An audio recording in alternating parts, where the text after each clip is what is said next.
It's another day, left jab, right jab, this is MMA. Mixed martial arts, quick body parts, undefeated when I pick 'em. Who the champ, who the victim, looking in my crystal ball, I predict the winner. Never stop fighting, if you lose, keep your chin up.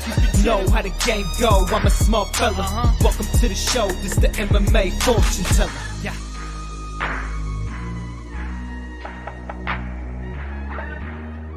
The MMA fortune teller. The teller.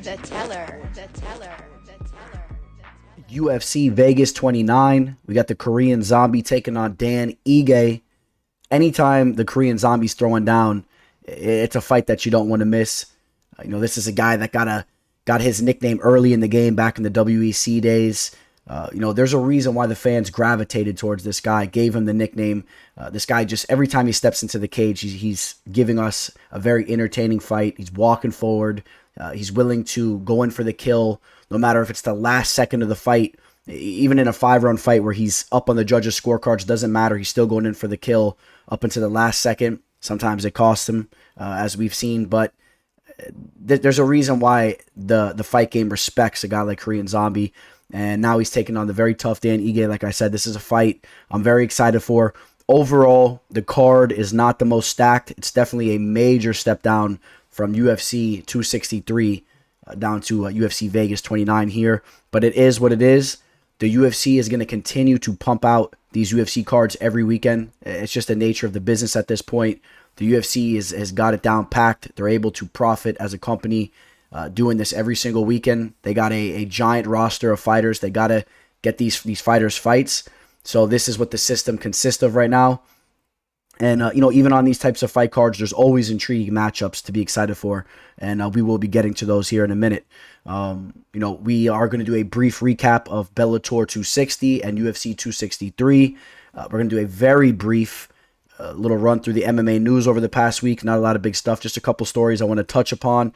As always, there'll be timestamps for you guys here. If you don't want to listen to the recap, if you don't want to listen to my intro, any of that stuff, the timestamps are right there. So I don't know why there's always that one token dude complaining in the comments. Luckily, I get a lot of support from the majority of you guys, so I always see a couple of you guys shutting them up, because if you don't like it, skip right to the fights, man. So I appreciate all you guys backing me up here. I try to get this thing out to you guys as quick as possible. I'm recording this Monday morning here now. And with no further ado, let's get this ball rolling. So great news here. I definitely want to touch upon this. Chris Weidman, his leg has been healing amazingly. I mean, if you guys have been following him on his Instagram, you see that he's already in the gym, just touching the pads up. Of course, he's not doing nothing crazy in there, but he's in the gym, which is amazing. He said that he was in his car driving, and he just sporadically had the thought to go to the gym. He was feeling up to it. He was feeling good enough to go. And I guess there's even some talks about that he was even doing some light sparring, which take that for what it is. I think that means mostly he's just on his 2 feet, just lightly throwing some hands there. But that's really, really good news. I hope that we can see Chris Weidman make some type of comeback to close out his career, because he is getting up there in age. There was some potential for him to string off a couple victories and maybe get a shot at one more shot at the title here. And I don't know. We'll see how that all plays out. He has a big uphill battle in front of him, but it's good to see that he's healing a lot quicker than maybe some thought that he would, including myself. So that was great news there. Other than that, let's see what we got going on. Clarissa Shields does get a victory in her MMA debut. So I'm not going to do an extensive breakdown on that PFL card, but Clarissa Shields gets the victory there. She was losing that fight. She was definitely losing that fight. She was getting dominated on the ground, but you could tell that her opponent really didn't have any power in her punches and whatnot, wasn't doing any damage. Clarissa was just trying to figure out how to get back to her feet or how to reverse the position where she could land some real power shots. Eventually in the third round, she did that. So shout out to Clarissa. That was exciting to see. She has a big uphill battle in front of her as well. You know that if she's in there with any other fighter possibly than the fighter she was fighting, she's going to get dominated on the ground. The grappling is not up to par, which is to be expected. But, let Jackson Wink do their thing with her. And I could see her being pretty solid in a couple of years. So excited for that. Here we go. The UFC looks like they're going to be starting to they're going to start making a bigger deal about these fighters touching each other at the ceremonial weigh-ins. There's going to be fines, which is a little disappointing as far as I stand with it. I love to see that drama. I love to see a little shove here and there. Of course, we don't need guys like Jeremy Stevens going out there breaking Jakar Close's neck and ruining the fight. I understand that. But I do like the drama. But I think that's going to be something that's going to be a thing of the past here soon. If the UFC starts giving out hefty fines, these guys ain't going to be touching each other there. And it's understandable. I guess really what it was that Jeremy Stevens incident really was the deal breaker as far as I'm concerned. Spoiling a big fight like that. I know somebody that's going to be very, very disappointed that's going to be happening. That's Ian Cutelaba. If there is a guy that maybe just doesn't give a damn and is willing to pay the fine, maybe it's Ian Cutelaba. But just keep an eye on that moving forward because the UFC's been talking about that there. See if there's any other exciting stories here, and then we'll move on.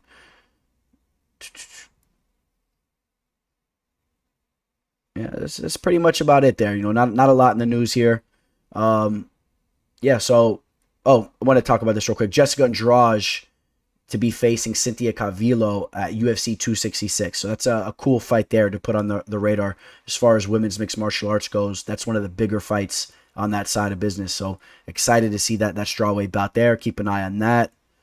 And what else? Canelo Alvarez says he would eat Jake Paul alive. You think so? Obviously. All right, let's start getting into these recaps. We'll start with Bellator 260, and we'll move on to UFC 263. So Bellator 260, you guys saw I did the quick breakdown video on this card last week. This was a fight card that was really centered around the main event. Douglas Lima taking on Yaroslav Amosov. Amosov, a guy that I've been very, very high on. You guys know I picked him to win the fight, and I'll let you know right now that was an official play of mine. So this was the first play of the weekend for me. It really started things off on the right step. Just want to slide through the bottom of the card and work our way up real quick, though. If there's any fights worth noting, Bobby King did defeat Nick Newell via split decision. Close fight there. I know Newell was pretty hard on himself. Justin Gonzalez, I told you guys I did pick Justin Gonzalez as well. Not an official play or anything like that, but I liked him at dog odds. I think he's a very underrated fighter. He's still undefeated, 12-0 now. Took out the very talented Taiwan Claxton. Mark Lemminger gets the knockout of DeMarcus Jackson. Aaron Pico gets the anaconda choke in the third round. Once again, Pico just looks to be a beast in there. This guy is just so explosive, so talented. You see that he's rounding out his entire game, pulling off anaconda chokes. He's not just going in there and blasting dudes. So, again, I'll stick to the story. Keep an eye on Pico moving forward over the next couple of years. Jason Jackson takes out Paul Daly. Told you guys also, Jason Jackson's a guy that's really, really elevated his game. His striking has been looking phenomenal. He was able to do his thing on the feet against a guy in Paul Daly. That's very impressive. And then that brings us to the main event. Not the most exciting fight, but absolute domination from Yaroslav Amosov. If you guys read my bet description that I posted on Instagram, the main reason why I took Amosov here was that X factor of the takedowns. I think he has very underrated grappling. He was able to take Douglas Lima down throughout that entire fight, and I was able to get him at plus 140, plus 120. I had a couple different tickets on him, so I was all over him, and I saw that line moving very quickly. And, for those of you guys that roll with me, I was trying to get that bet out to you as quickly as possible. And the reason why is because I saw that line moving there. So excellent value. And like I said, a great way to start off the weekend for me there with Amosov, which getting those types of odds there was, put me in the green in a major way moving forward to UFC 263, which was a hell of a fight card. UFC 263, look at this, man. We'll start at the bottom. We'll work our way up. I had 4 official bets here on UFC 263, so of course that would have been 5 official bets for the weekend. First fight, Carlos Felipe wins via split decision. Jay Collier actually stepping it up and not looking so bad out there with all that extra weight that he has on him. It was an entertaining fight. I thought Felipe was deserving of winning that fight. He was the one pushing the pace there. I liked Felipe to win that fight going in. Faraz Zaim, picked him to win here as well. He dominated I shouldn't say dominated. He won the first 2 rounds, and then really he got beat down in the 3rd round. Luigi Vendramini was a bat out of hell. His coaches told him he had to go in there and stop that fight. He was running out there, and he looked like he was trying everything in his power to stop the fight. Unfortunately, was a little bit too late. Wasn't able to pull off the 10-8. I think that definitely wasn't deserving of a 10-8 in my opinion. So Zaim gets the victory there, but keep an eye on him. Looks talented on the feet, but it looks like when he gets blitzed, he gets a little bit startled, and there's some vulnerability with him there. So we'll keep an eye on him moving forward. Steven Peterson takes out Chase Hooper. You guys know I was on Steven Peterson here. Now, this is going to be one of my regrets. This wasn't an official play. I was on the fence of making it an official play, but I didn't. But you guys know I did pick Steven Peterson, and you know I made some money on this. Like I always say, I got money on all these fights. So I did have Steven Peterson to win this fight. Tried to tell a few of you guys that were creeping up in my DMs, telling me, oh, I want to give you a free bet. This one dude's messaging me saying that Chase Hooper's the lock of the night. I'm like just laughing because there was definitely no lock there at all. If you saw, Chase Hooper's fight against Peter Barrett, that was a fight that he got dominated before pulling off the sub. The only way that Chase Hooper was going to win this fight, in my opinion, was pulling off that sub. And Steven Peterson's an underrated grappler, and he was the one that did more damage with the ground and pound, and basically dominated the fight to an extent. How about this one? Terrence McKinney takes out Matt Frevola. Another major regret for me here. This was a fight that if you saw my breakdown video, I basically hinted that McKinney had a great shot to win this fight. The line was off. Didn't make it an official play either. I got a lot of love for Frevola. I know he had a big fight camp for this fight. I thought his cardio would have kicked in the later rounds. But when the fight only lasts 7 seconds, it doesn't matter what your cardio looks like. And I knew McKinney is a dangerous fighter. This guy's been going in there starching dudes left and right. I did this specific breakdown video for that fight because it was a newly added fight. And that's something you'll be seeing more often. So when I do these full card breakdowns, when we get newly added bouts, you'll catch me in the car or something like that, and I'll just break down the fight, each fight like that individually. And that was a little bit of a regret of mine as well. McKinney is a very talented fighter, and Frevola, tough dude, but needs to work on some things for sure. Pani Kianzad, comment below. Did you guys think that Pani won that fight against Alexis Davis, especially a unanimous decision? A little surprised to see that. The line was high on her. I like Pani to win that fight going in, but I thought Alexis Davis fought pretty well. Now we go to my first official play here. Movsar Evlovoyev. Let me say that one more time. I know some of you guys have been getting on me about my pronunciations. I'll try to get that better. Movsar Evlovoyev. That one's a little tough there for me, but that's one that this is a guy I really got to get his name down because you guys know I'm extremely high on him. I keep putting bet tickets out on him every single time that he's fighting. I used to call him Movsar Evlovoyev, but I think it's Movsar Evlovoyev, and he takes out Hakeem Dawodu. Movsar is a guy, his grappling is extremely underrated. This guy's a beast. He's ragdolling these dudes left and right. His striking is underrated as well. He's a complete mixed martial artist. The 3rd round, he took his foot off the gas pedal a little bit, but you even see that he's even in control in those vulnerable situations. He knows what he's doing. Great cardio, everything. The line was perfect here. I grabbed him. This was my biggest play of the fight card, a 5-unit play. I grabbed him at minus 220, I believe it was, which I thought was great odds. You don't always grab Movsar around a line like that. And if you read my bet description, I feel this guy has the potential to be fighting for the belt one day.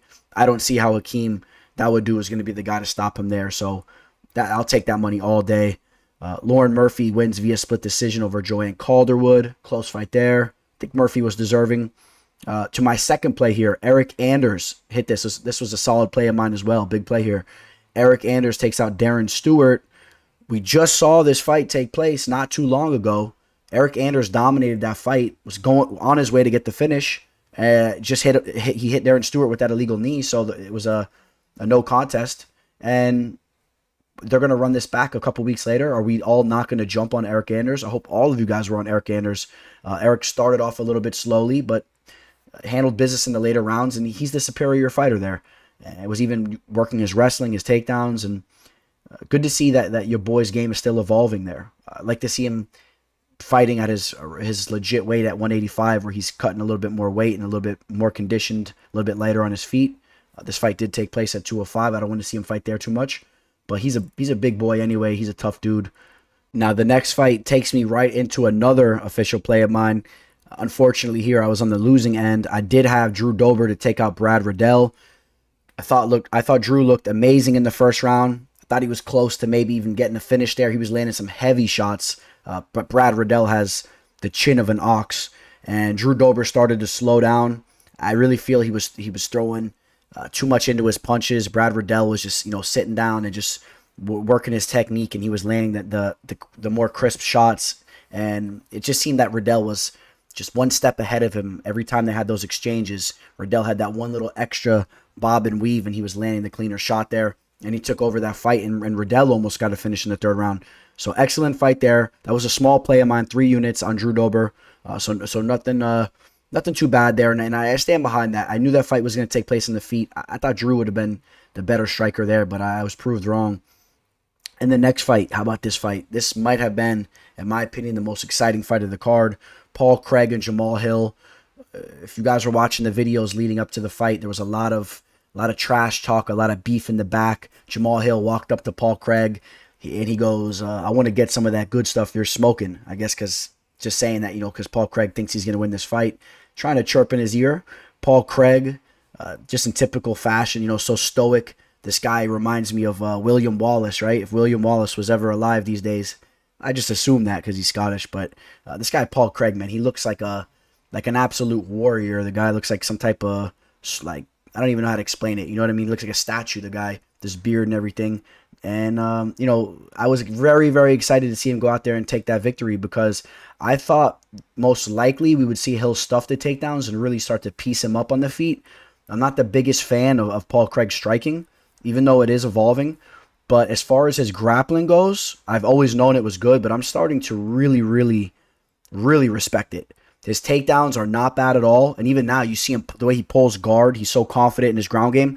I think that Paul Craig is one of the most underrated grapplers in all of MMA. I stand behind that. Paul Craig is disgusting on the mat. You see the way he was attacking immediately. Jamal Hill's a guy that said that, he started MMA with jiu-jitsu. This is a guy that's been rolling with some black belts and this and that from the very beginning. That's what he was saying going into this fight. So that makes it even more impressive. Just absolutely dislocated Jamal Hill's arm. Dislocated the elbow. His arm was flapping around in the wind as Paul Craig was just elbowing and smashing Hill up. And I do want to say this, props to Hill, because Hill is tough as hell. The way that he didn't even tap right away, the way that he was just sitting in there trying to land some strikes himself, even though he wasn't really landing anything and he was getting messed up, but a lot of other guys would have just tapped right away. So big shout out to both those guys there and the way that they were able to squash it right after the fight. That was a cool thing to see. But again, those are the types of fights I like. I like that drama. I like the banter, the little bit of trash talk. I know some of you guys don't like that, but I do. And I'm excited to see both those guys in their next fights. Luckily, Jamal Hill's arm wasn't injured that severely. It actually was just dislocated. A lot of us thought it was completely just torn to bits. If you heard Joe Rogan on the commentating team, he thought that, forget it. He thought the ligaments were just completely dismantled in there, but it wasn't the case. So that's good to see. Paul Craig now still doing his thing, moving forward here. I want to see him to start to get some big name fights. I love the guy's energy, and I'm excited to see who he fights next. Then we had Belal Muhammad, who took out Damian Maia. He was able to implement the recipe, which was stuff the takedowns, work the striking, and shout out to Belal Muhammad for doing that. Leon Edwards defeats Nate Diaz. Was in control of that fight all the way up to that 5th round. To the end of that 5th round, all of a sudden Nate Diaz cracks him with a 1-2, hits him with the straight left, wobbles Edwards. As soon as he hits him, he's pointing the finger at him, and went in for the kill. And he was extremely close to getting that finish. He was extremely close.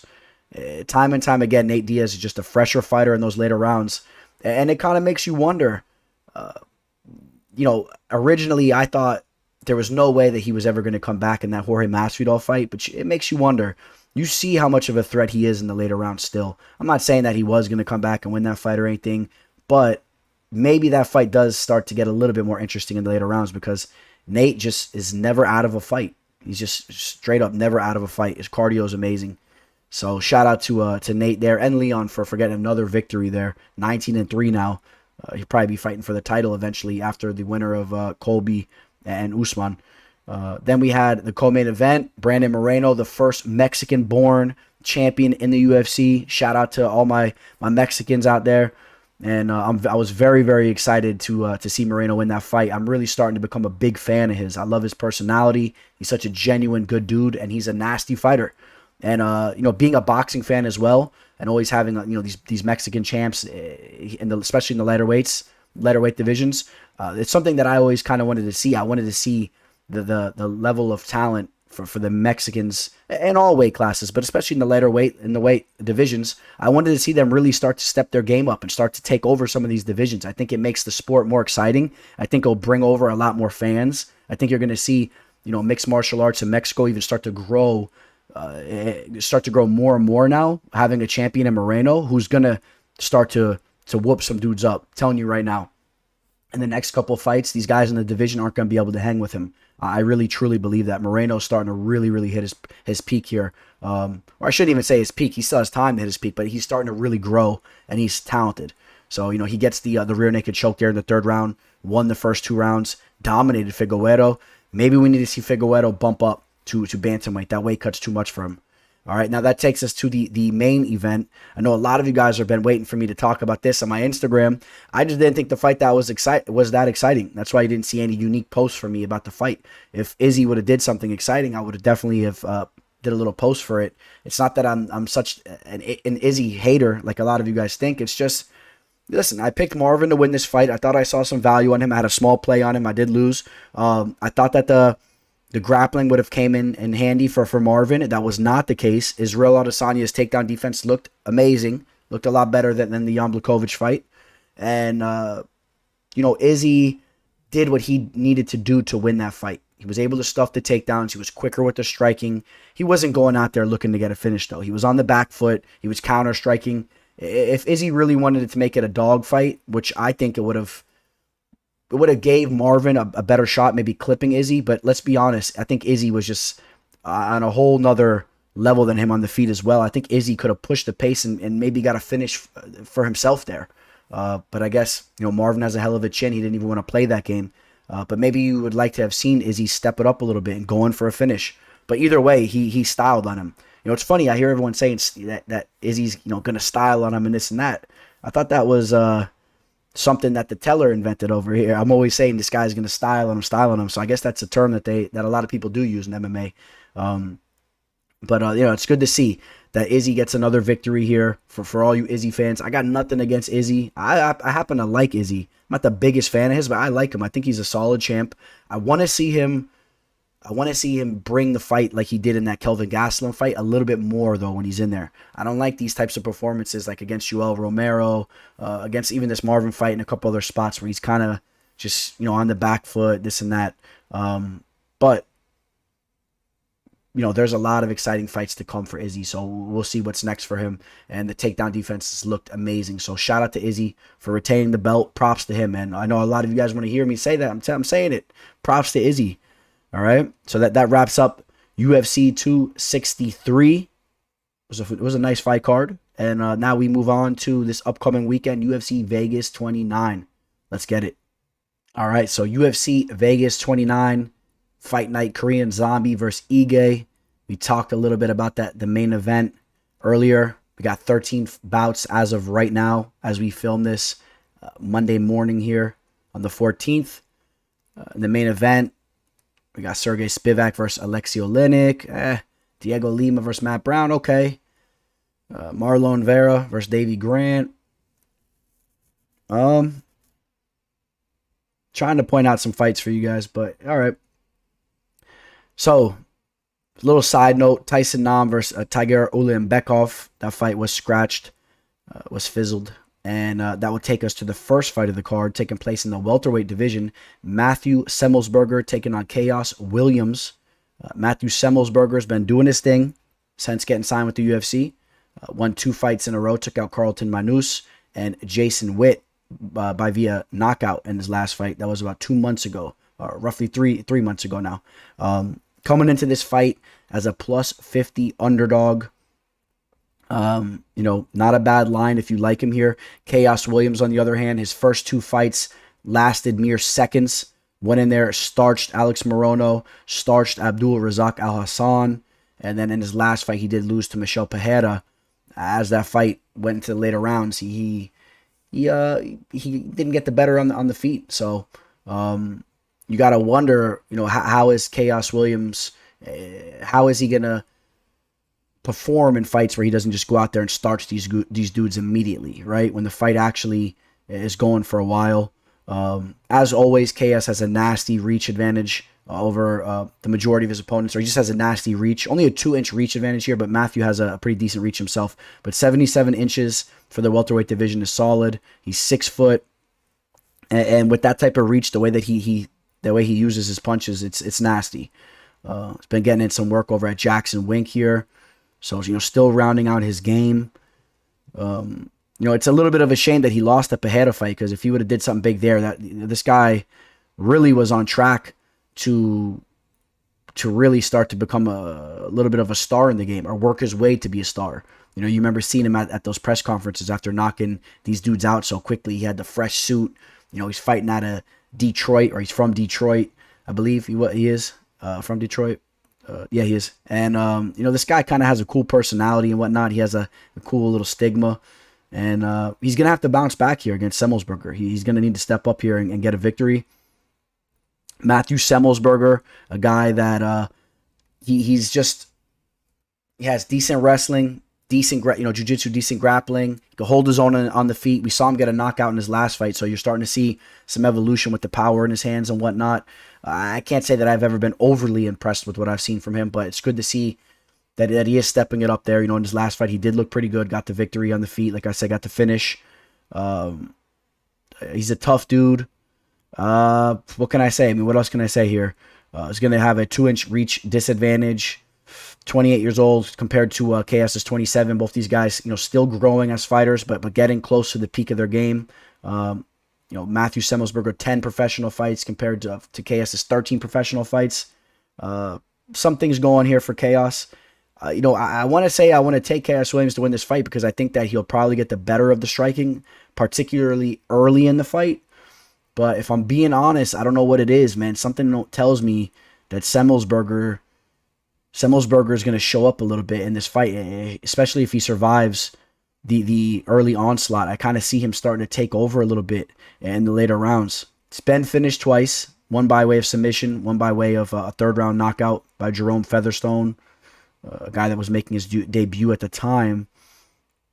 Oh, man. I don't know. I don't know if I should do it or not, because I've been back and forth, but I think I'm going to take Semmelsberger to win this fight. I think I'm going to do that. I think KS Williams is going to be very dangerous in the beginning rounds, especially the first round. But I think that Semmelsberger can avoid that big shot, and I have a feeling that he's going to look to be the best version that we've seen of Matt, and he's been starting to put things together. I don't know. I had this gut feeling. I'm going to go with my gut here. I'm going to take Matthew Semmelsberger to win the fight. So, and that's an extremely close fight. I wouldn't be surprised at all if KS goes out there and starches him early. And the next fight, Joaquim Silva takes on Rick Glenn. This is a good fight here. Rick Glenn, a guy that's been around the way for a long time. Rick the Gladiator Glenn has a lot of professional experience, almost 30 professional fights. He's only 32 years old. He's coming off a loss against Kevin Aguilar, which is not the best look as of recently, because Aguilar has not been looking good in there. Before that, he took out Dennis Bermudez by way of split decision. Lost 2 miles jury before that. And before that was one of the most impressive victories of his career, where he absolutely put an onslaught on Gavin Tucker, the very talented Gavin Tucker. That was a fight where he kind of hurt him early and then just really put it on him. Joaquim Silva, a very talented striker, has some jiu-jitsu skills to go along with it. Remember him just doing something to Jared Gordon that you don't see a lot of guys do. Went out there and buzzsaw Jared Gordon, got the finish there. And that was, I believe that was in the first round. I believe it was. Let me just double check that real quick. No, it was in the 3rd round. Excuse me. Yeah, ended up getting the late finish there, but looked good throughout that entire fight. Was coming off a loss against Nasrat Hakprost, very talented fighter. Got finished himself there. The Vince Pichel fight That was an extremely close fight. I know it says unanimous, but that was an extremely close fight. It was a very good fight, very entertaining fight, high level fight there. So don't put him under the magnifying glass, as I like to say. Don't be too hard on him when you see this big red L here. Took out Reza Madadi, very tough grappler there. Rick Glenn is a guy he's a very well-rounded fighter. He could do it all. He's rangy for the division, 6 foot with a 70-inch reach. Likes to use his his long limbs. Sit on the outside. He can throw some diverse attacks. He could take you down. He could brutalize you there. He's a very well-rounded opponent. I think that Silva is just going to be a little bit better anywhere this fight goes. I think Silva will be a little bit better on the feet. I think he's the more crisp striker. I think Silva's jiu-jitsu is definitely on the levels of Glenn's, if not better. I think it's better than Glenn's. So I definitely got to take him to win the fight there. We take a look at the live line here. Joaquim Silva, it's basically a pick'em. Silva's a very, very slight favorite, so it's basically a pick'em. I like Silva to win this fight. And Silva, it's been about almost 2 years since he's been in the octagon, which isn't the best thing to see, but as far as Rick Glenn, it's spent about 2.5 years. So both these guys, a little bit of ring rust coming in maybe, but I think Silva is the more talented fighter, and that's why I'm going to take Silva to win the fight. In the next fight, taking place in the light heavyweight division, we got Aleksei taking on Negumereanu, the Romanian fighter. This guy, Nick, has been going in there just dismantling fighters left and right, getting finishes left and right, up until the point that he makes his UFC debut against Safarov. And I did lose a unanimous decision there. Wasn't his best performance, to say the least. But he's only 26 years old, and he's looking to bounce back from it. This guy definitely has power in his hands. If he does clip you with the right shot, he can start to hurt you, put you down, and work some ground and pound. He could do that type of damage. He's not the most athletic guy. He's not the most light on his feet. But like I said, this guy does carry some power. He's strong. Coming into this fight with this slight reach disadvantage, a 1-inch height disadvantage. Maybe he'll be the slightly smaller guy. Aleksei, a little bit more athletic in there, in my opinion. Aleksei is a guy that basically is Stipe Miocic's main training partner, which is definitely saying a lot. That's a big deal. In my opinion, the greatest heavyweight to have ever done it, to be his main training partner throughout all these years is a big deal, especially when you're only 25 years old. So you're going to see growth continuously from a guy like Kamer. The only problem here is I thought that Kamer was very, very disappointing in his last fight.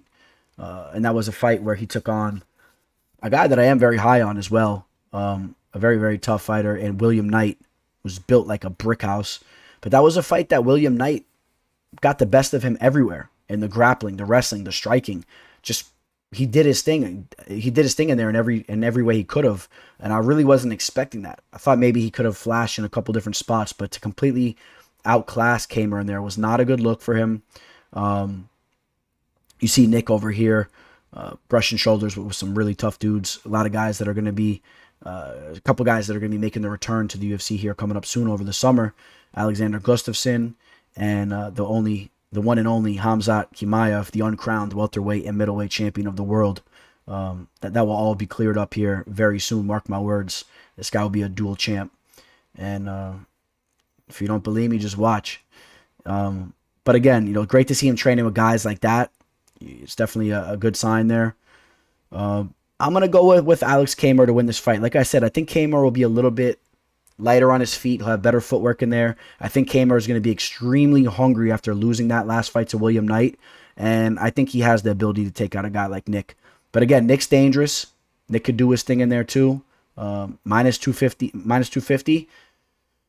Is that too high of a line? A light heavyweight bout like this, two guys that have power, especially a guy Nick that has shown that he has power. You make one wrong move, he can clip you, he can hurt you with the ground and pound. It's a tough fight there, but I like Aleksei to win the fight.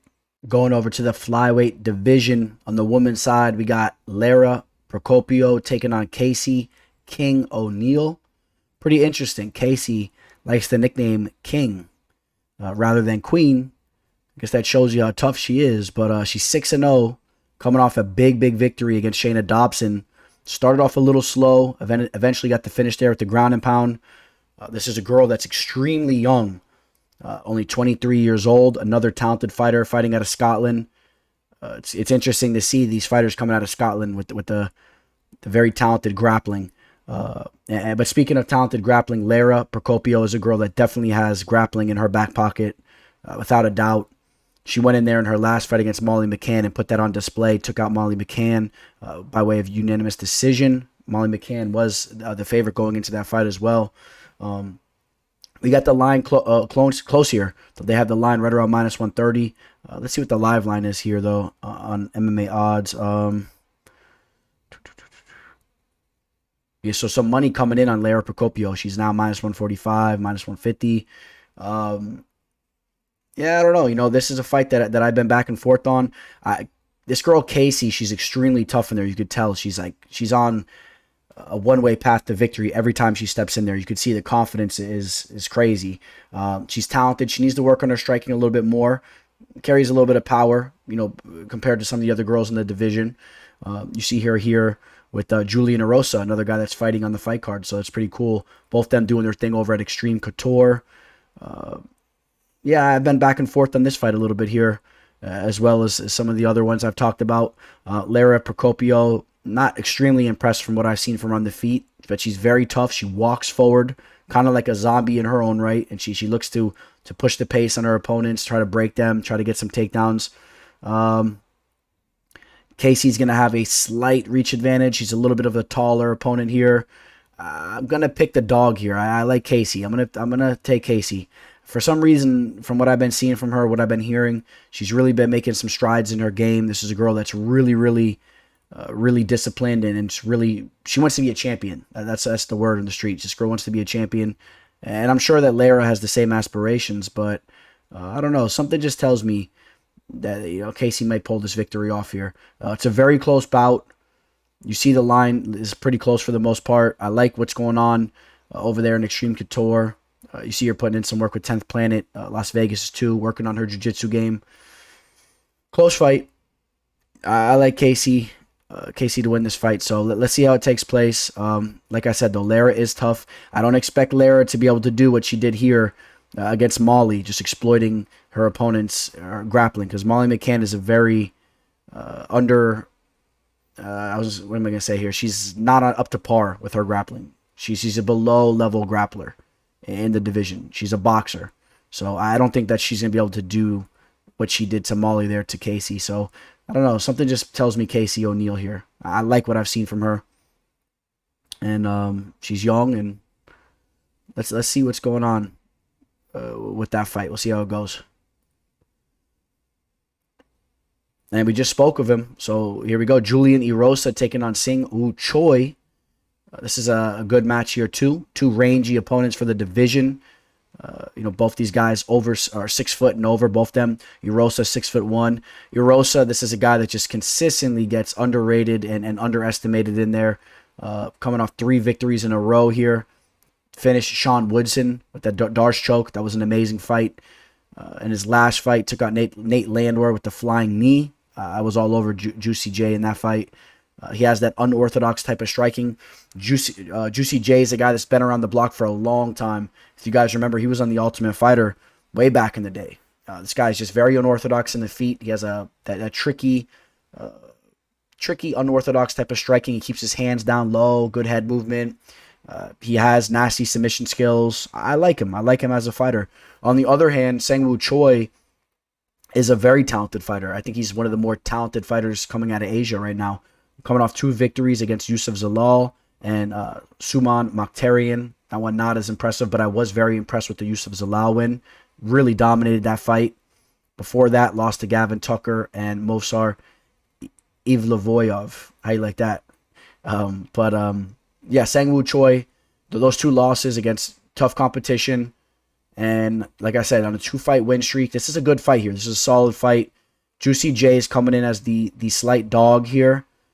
I happen to like Juicy J here. I think that Juicy J should be the slight favorite. I think he just consistently rises to the occasion. I love the training that he gets in, and I just think he's a talented fighter. Just for some reason, this guy is just consistently underrated. And you take a look at some of his victories here, some finishes. And yeah, this is a guy that can definitely finish the fight. Another fight that he was underestimated in was the Jamal Emmers fight. This guy took out Jamal Emmers on Dana White's Contender Series. Jamal Emmers, one of the more talented fighters coming up. Emmers ain't no joke. So I think Erosa can handle business here. I really do. And the value's definitely more so on his side than on Wu Choi, in my opinion. But Wu Choi is talented. He's big for the division, but so is Juicy J. So that kind of nullifies itself. Both these guys got those big frames.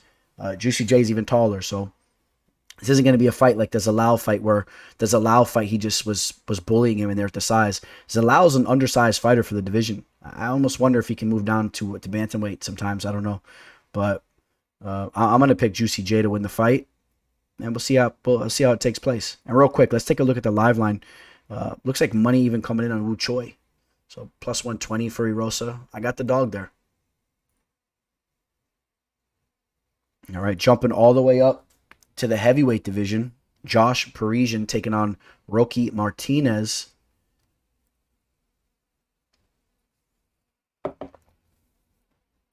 This guy, Roque Martinez, riding it. Is it Roque Martinez? Roque Martinez. 2 losses since stepping into the UFC. But the Alexander Romana fight, what do you want from the guy? Took the fight on short notice. He was undersized by dozens and dozens of pounds. Meanwhile, this guy Romanov's a beast. Then in the next fight, he loses to Dontel Mays. Very undersized in that fight. I wish Martinez would lose some weight in there, because he's actually pretty technical. He knows what he's doing in there, but he carries around a lot of extra weight, and he tends to be very undersized. This is a guy that should definitely be fighting at least at the light heavyweight division. How is this guy a heavyweight? I don't know. But he walks around at 244 pounds, 35 years old. He's been around the block for quite some time, has a good amount of professional experience, taking on Josh Parisian. Josh Parisian is no joke as far as his size goes for the heavyweight division. This is a guy that, he's maybe losing a couple pounds to weigh in at 265. So, Parisian's going to be the much bigger dude here. Going to have a 6-inch height advantage. He's going to have a 7-inch reach advantage. I think that size is going to come into play here. Martinez might be the more skilled fighter, maybe, technique for technique, but I don't know, man. When you got that type of size, I've seen it before. I've seen Martinez dominated against guys that are just bigger than him, so I'm not all of a sudden going to, think that he's going to change something there. Now, I know that he had a good fight camp for this fight, better than some of his other fight camps coming into the UFC, so maybe we see a better version of him. Maybe we see cardio a little bit better. But like I say, man, that size difference, I just don't like it. See him battling some of the legends in the game, taking on Mirko Krokop over in Japan there. And yeah, he's had some big fights over in Japan. I can't pick him here. He needs to show me something. And I want to see him come in looking in a little bit of better shape than we see him come in. But Josh Parisian's a guy that could really use his size to get on top of you and work some ground and pound as well.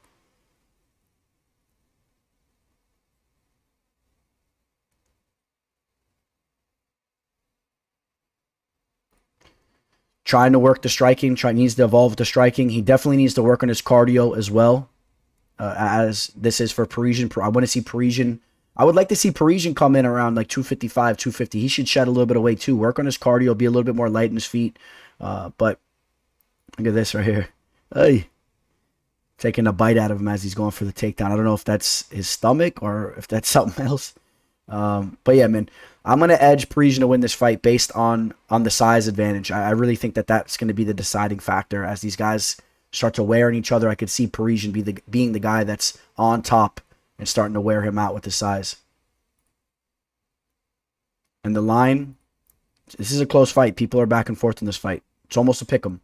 Parisian's a very slight favorite, minus 130, minus 125.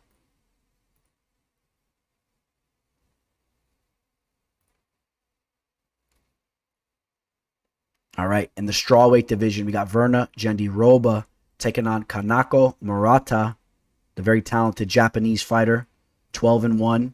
She just came off a victory in her UFC debut against Randa Marcos. Kanako is a girl, has very good striking, good boxing, good grappling, a very well-rounded technical fighter. Virna Jandiroba is a girl that's just very, very high level has very high-level Brazilian Jiu-Jitsu. When she steps in there, this girl, if you're not up to par with your grappling, she will take you down. She'll maul you. She'll control you. So she'll submit you. Her striking, I am not a fan of. She's very, very stiff. She comes in with the knee braces, and she's plotting forward. I have not been impressed with her striking. I didn't like her. I didn't like how she looked against Mackenzie Dern. I thought she had some opportunities there. Although Dern is very, very talented, I didn't like how she looked in that fight. She's coming into this fight as the favorite.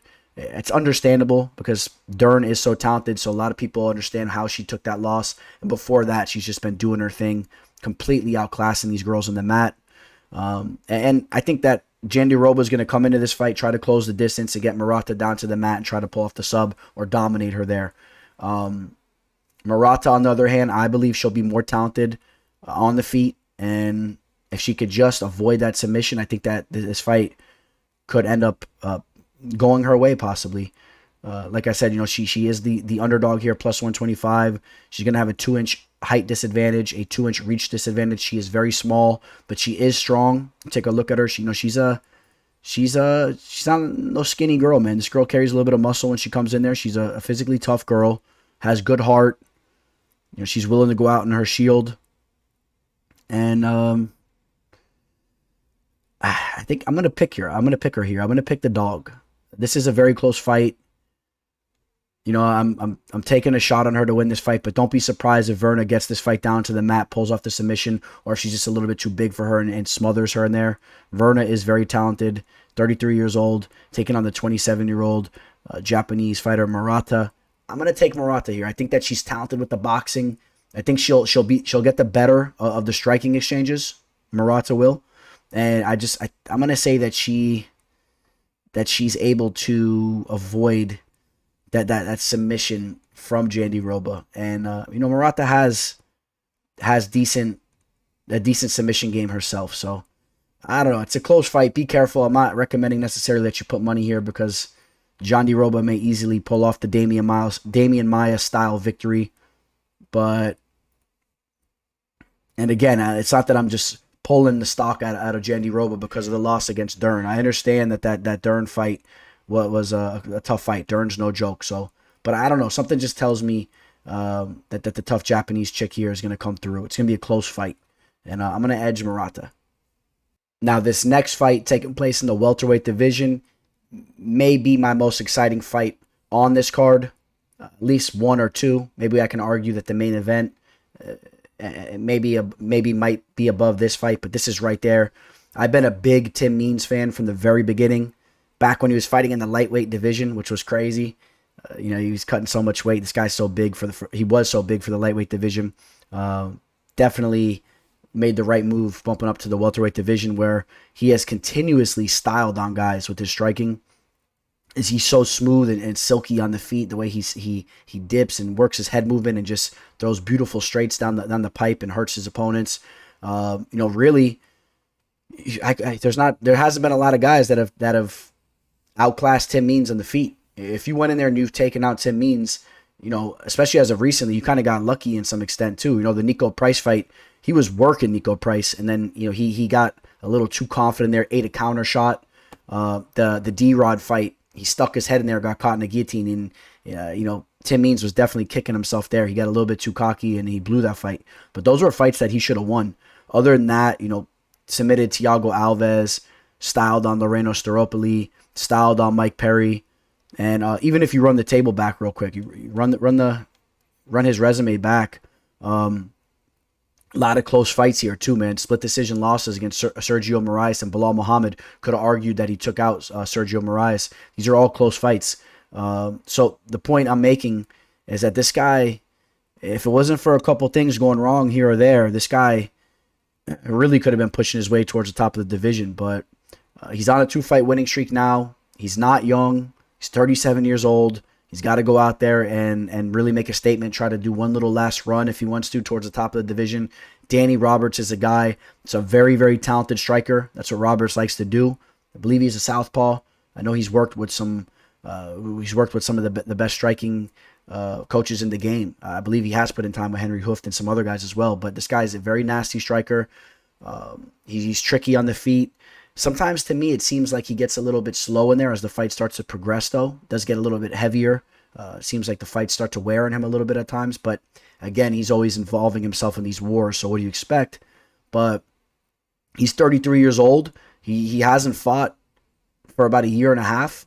You know, he needs to step back in there and make a statement as well. Coming off that knockout victory against Zelim Amadayov, lost to Michel Pereira before that, and Claudio Silva. This is a fight that he needs. I think Tim Means is going to be the better striker here. I think that these guys are going to brawl it out because both these guys are willing to exchange. And I think Tim Means is going to be the guy that's going to land the cleaner shots when they start throwing down and you know it's hitting the fan and they're getting a little bit tired. They're making some mistakes in there. I think that Tim Means is going to be the guy that's a little bit more precise. As I stated, Danny Roberts starts to slow down and you see his punches come in a little bit more labored. But he is an animal. Nothing but respect to Danny Roberts, man. The heart that he has. He'll sit in there and he'll be willing to engage in a slugfest to the last second. And we've seen him get finished in there in those types of situations. You know, you take a look back at the Nordine Talab fight. He got finished. The Mike Perry fight was an absolute war. Perry got the finish on him there. The Bobby Nash fight was a very exciting fight as well. So yeah, he's willing to engage. I think this fight has all the makings to be fight of the night here. I like Tim Means. I just think that this guy is so talented on the feet, so underrated. He's doing great things over there. I know he's helping coach a wrestling team over at a high school. This guy he's a guy that was in prison. He's changed his life around. I think he had some drug issues, but I'm a big fan of Tim Means. It's great to see a guy like that can completely change his life around and be such a solid dude. And the Dirty Bird is no joke, and I like him to win this fight here. But Danny Roberts is a guy that has knockout power. We've seen Tim Means make some mental mistakes in there and get finished. So there's definitely that opportunity, and this will be a slugfest. Take a look at the live line right now.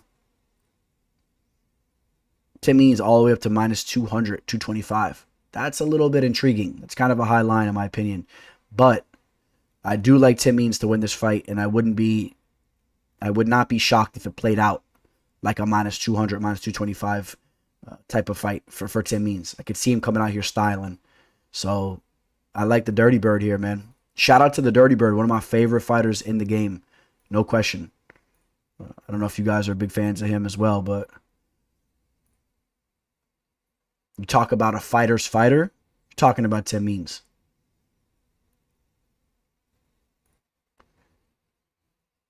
Marlon Chito Vera taking on Davey Grant, who just put 3 victories in a row together. Took out Gregory Popov via split decision. Knocked out Martin Day in the 3rd round when he needed that finish there. He was down 2 rounds. And then his last fight, he knocked out Jonathan Martinez. So Davey Grant, his hands are starting to come around all of a sudden at the age of 35. I'll be honest, there was a period in time where I really thought that we were about to see the end of Davey Grant in the UFC, and that was going into the Popov fight.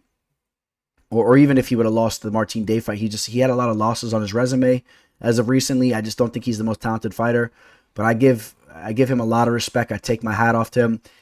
He dug deep and he's putting his career back on track. To put 3 victories in a row in the UFC, I don't care who they're against. I give him nothing but props here. And now he has a very, very tough opponent in front of him. Marlon Chito Vera is no joke here. You guys know Marlon's going to be the more technical fighter in there, the more athletic, the more explosive fighter. Marlon's coming off a loss against Jose Aldo, but before that, looked great against Sean O'Malley. The Yadong Song fight, I thought he won that fight. Took out Andre Ewell, Nolan Hernandez. I mean, he's been doing his thing for a while, man. Chito's no joke. Has a very solid resume in the UFC. Only 28 years old. We're going to see a better version of him every time. This guy's constantly on the grind with some of the best dudes in the world and always brushing shoulders with some of the best fighters in the game. You take a look here at Teofimo Lopez, who's actually going to be boxing my boy, George Kambosos, the Greek boxer, man. It's going to be a hell of a fight. It's actually going down. It's going down at Marlins Park, which for some of you guys that know, I'm a diehard Miami Marlins fan. I call them Florida Marlins. They're really the Florida Marlins, but that fight's going down in Miami at the stadium. So you might catch me out there we'll see how it goes. But this guy Lopez is absolutely no joke. He just defeated Vasily Lomachenko. So if you guys know Lomachenko, you know what that means. I mean, one of the best pound for pound boxers in the game. But Chito's just always grinding and just constantly becoming a better fighter.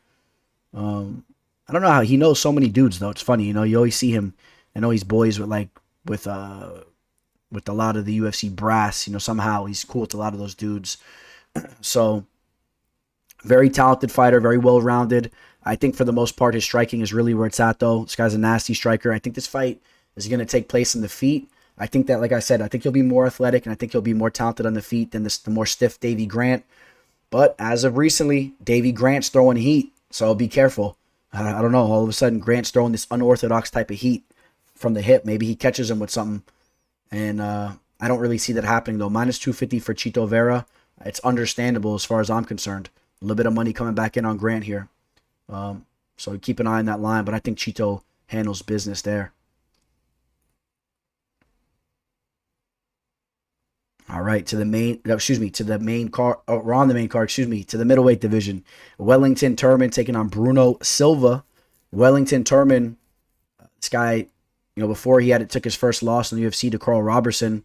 This guy had a very, very impressive resume. He was coming into the UFC at the time.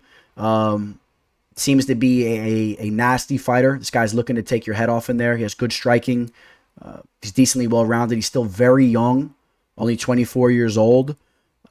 The Marcus Perez victory was a very solid victory at the time. If you guys remember Marcus Perez, a guy that came off Dana White's Contender Series, a lot of people were high on him. When Turman went out there and took him out, his stock was looking to be very high at the time.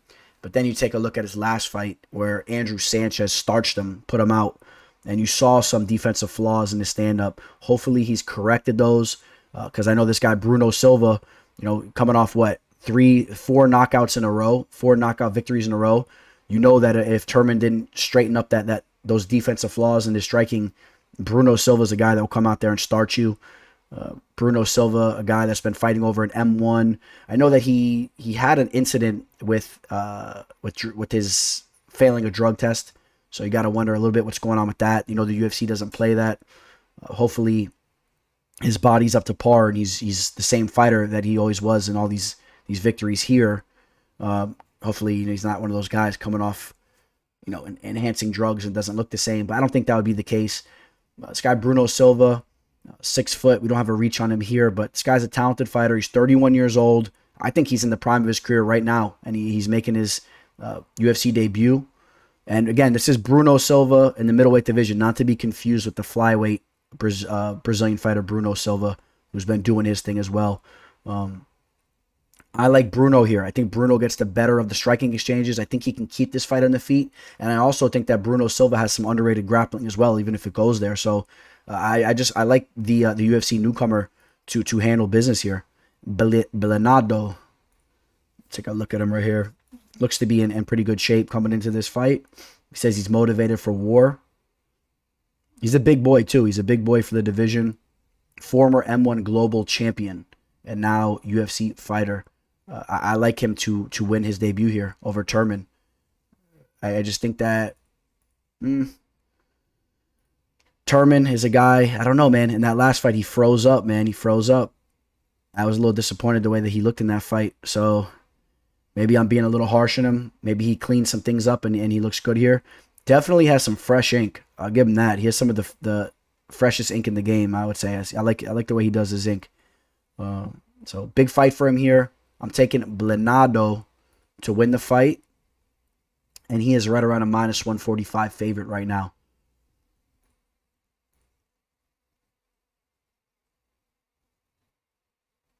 All right. Dhiego Lima taking on Matt Brown. We just saw Dhiego Lima's brother, Douglas Lima, fight in a big main event spot over in Bellator this past weekend. Dhiego Lima, of course, not ever really on the level of his brother, even though Diego's a talented fighter as well. Douglas, obviously, the more talented fighter of the brothers. Dhiego Lima, also a guy we saw start his career really on The Ultimate Fighter, where he started to make a name for himself. Dhiego is a good striker. This is a guy that plays it very safe, likes to circle in the octagon a lot. He's always on the back foot, looking to counter strike against you. And for the most part, it's looking to strike. That's what he's about. He's about striking. He's not in there trying to take you down and work a grappling or a grappling game or game plan or a jiu-jitsu game plan. In fact, as of recently, he's been trying to get these guys off him, hugging him against the cage, and he's trying to use the striking. Court McGee, that was a fight. Court McGee was hanging on him in the cage. I saw that fight. I was there live for it. I thought Court McGee won that fight. It was a split decision victory for Lima. I'll tell you this much. It was the first fight of the night. Barely anybody was in the arena, and the people that were there were all going nuts for Lima. They definitely skewed the judges' scorecards, in my opinion. But it was a boring fight. But Court McGee was able to control him against the cage there. The Luke Jimmo fight, not the most exciting fights either. Another fight, though, he was able to use his striking. And then against Bilal Muhammad, he took the L there. Muhammad's no joke. In this fight, he's going to have a 1-inch reach advantage, 2-inch height advantage. He's going to want to try to use his length a little bit. Not that he has that much of it, but he's going to want to sit on the outside and try to style on Matt Brown from the outside. I think that's the right game plan there. Matt Brown's going to look to close the distance, throw elbows and knees in the clinch, maybe do a trip takedown, a judo takedown, work some ground and pound. Matt Brown has very underrated wrestling. He's a guy that's done a lot of work back in the day with the Cuban national wrestling team. This guy's trained with the best of them all around the country for years. He's always looking to evolve with his game. He's 40 years old, though. Still has that power, though. I mean, we saw him knock out Dhiego Sanchez with the nasty elbow. And then we saw him also knock out Ben Saunders in there with the nasty ground and pound. Recently lost to Miguel Baeza, who's very talented. And he hurt Baeza in that fight as well. And lost to Carlos Condit in his last fight, where Condit was able to be a little bit more fluid with the striking. So Dhiego Lima is going to want to take a page out of Condit's book from that last fight. Try to be a little bit more nimble, more light in his feet, and try to style on Matt Brown. I want to see Matt Brown turn this into a dog fight. You use the cage, slam him up against the cage, control him, work the Muay Thai, work the clinch game, where I think that he can make this a dirty fight and he can pull the victory off. I like Matt Brown. I'm a big fan of Matt Brown from the very beginning. This guy's an awesome fighter. This guy is a fighter's fighter. We talked about that earlier. Matt Brown is a fighter's fighter, and I'm rooting for him here, and I'm even going to pick him to win this fight. I'm going to pick the dog and Matt Brown. I think that he could come into this fight and make it a dirty fight, and he could steal a victory here. He could steal a decision victory. I would love to see him get a finish. I don't know if we see that. Lima's pretty tough, but maybe if he makes it a nasty fight, things get a little crazy, and maybe he clips him with something or breaks him in there. Brown has such heart, and I hope that he wins this fight here. And he's coming into this fight as about a plus 150 dog. So again, I'm picking another dog here.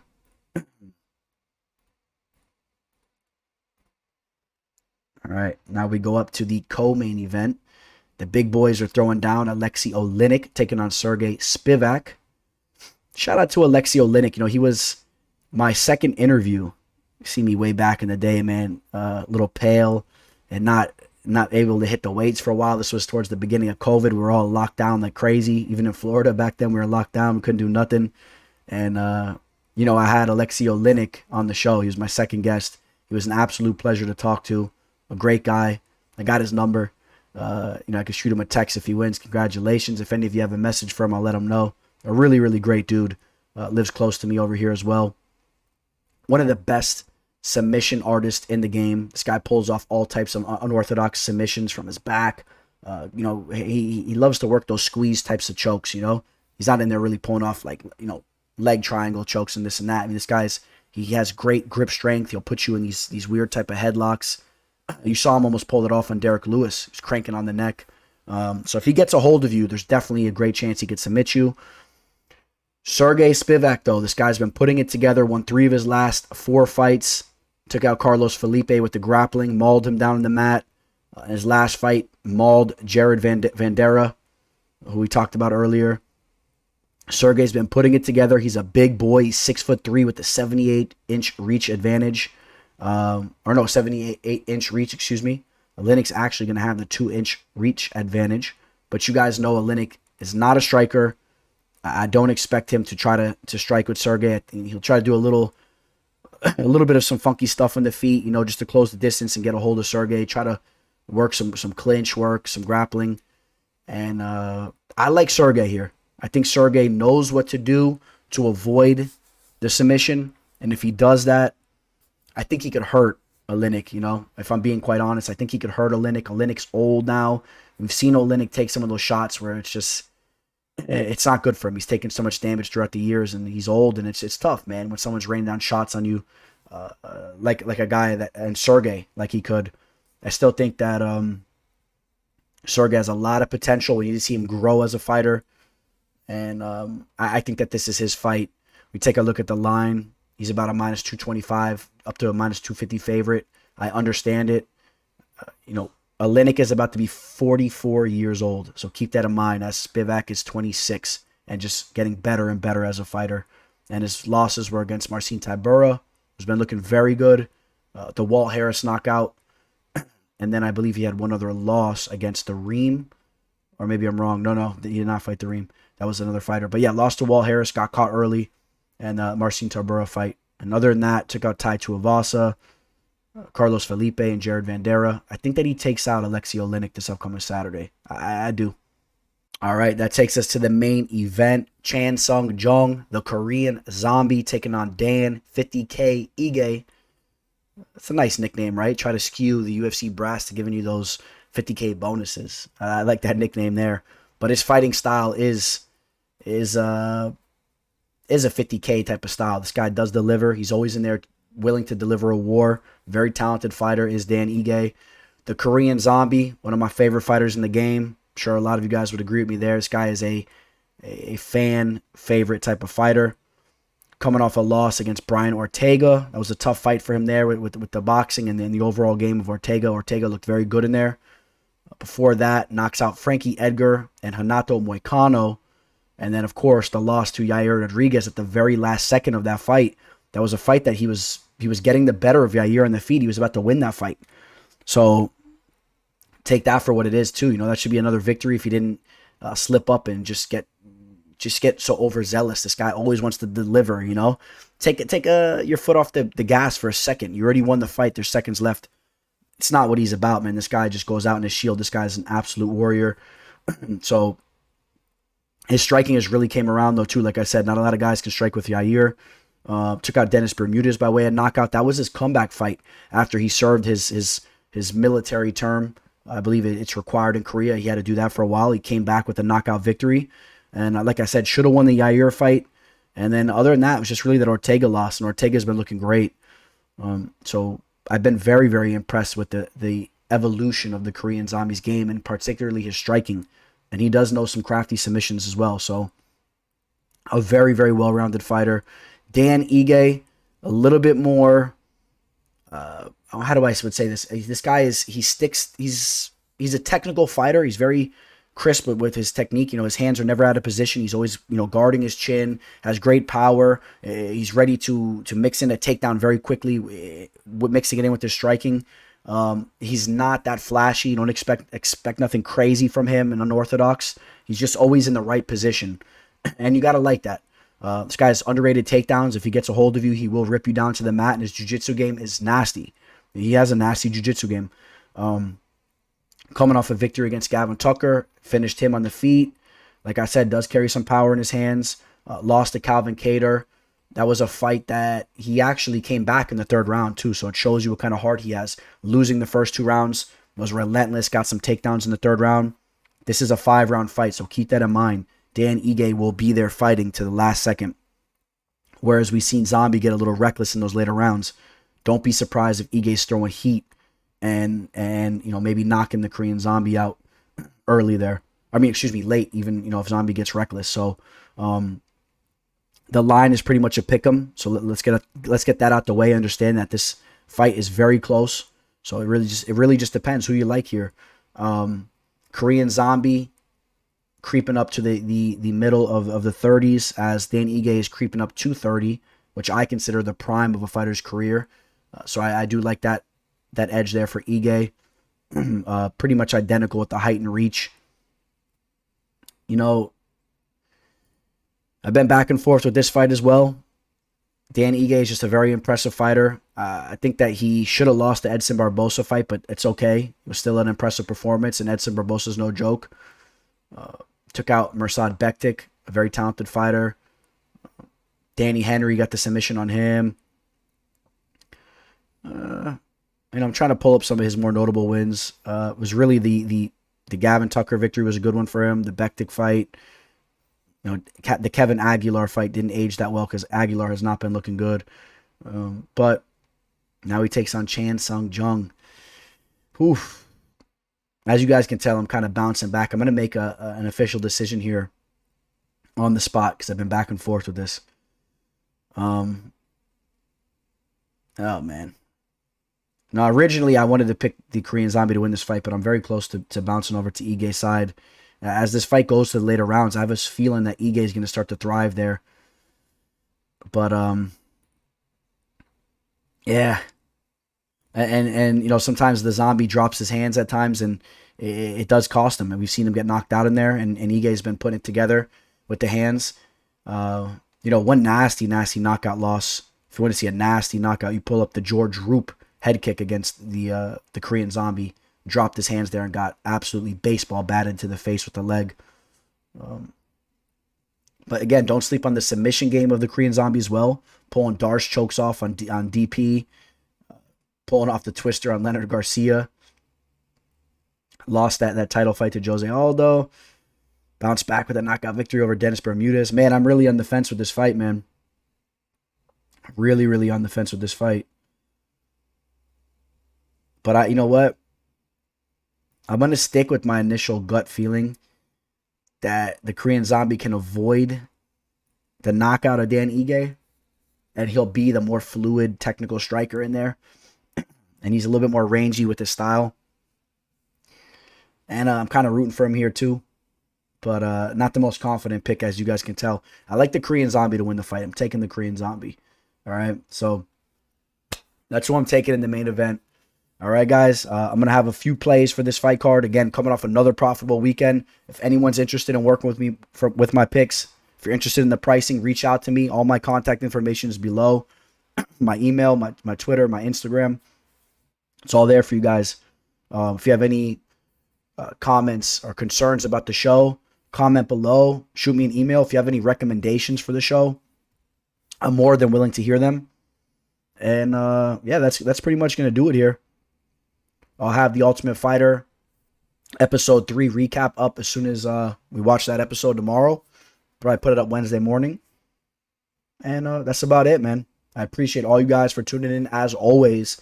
And please hit that like button. Like this video on your way out. Subscribe if you guys haven't already. Trying to hit that 4,000 subscribers. If you guys can help me out there. Catch me on Instagram and Twitter. All that good stuff. And you guys all have an excellent week. All right, guys. Signing out, the Teller. The MMA fortune teller. The teller.